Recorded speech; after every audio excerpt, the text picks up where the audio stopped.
नमस्कार मु मनोरमा महांती आईएमडी भुवनेश्वर पूरा ओडिशा राज्य वेदर ब्रिफिंग करुच्ची। यदि देखा गत 24 घंटे अनेक स्थान में हालकर मध्यम वर्षा रेकर्ड होता सहित 9टी स्थान में प्रबल वर्षा रेकर्ड कर सर्वाधिक वर्षा रेकर्ड कर बरगढ़ जिले पद्मपुर ठारे 88 मिलीमीटर।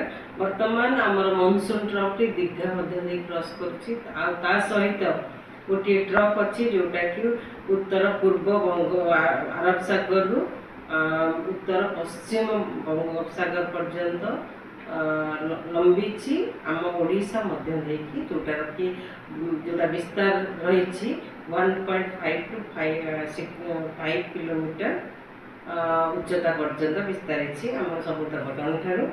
बर्तमान यार इन्फ्लुएंस रे आमर ओडिशा राज्य रे आगामी 24 घंटा अनेक स्थान में हल्का मध्यम वर्षा होगा संभावना रही। आज माने आगामी 24 घंटा का प्रबल वर्षा गोटे कि दुईटा स्थान होगा संभावना रही जमीक मयूरभंज केन्दुझर सुंदरगढ़ जिले में सहित काली मत 6 तारीख में अनेक स्थान में हल्का मध्यम वर्षा रहा सहित गोटे दुईटा स्थान में वर्षा सहित बिजुली घड़घड़ी रही संभावना रही।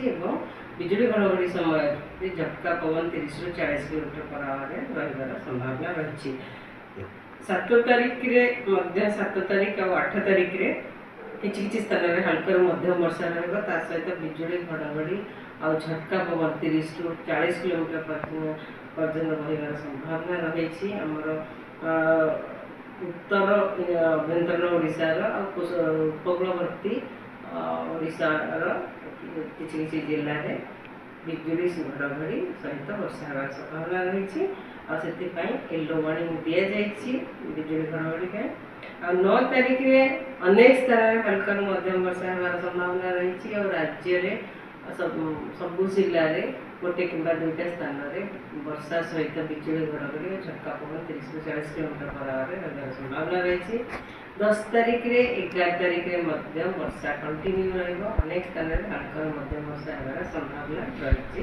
बर्तमान 10 तारीख 11 तारीख विशेष किसी वार्निंग नहीं माने प्रबल वर्षार वार्निंग नहीं। धन्यवाद।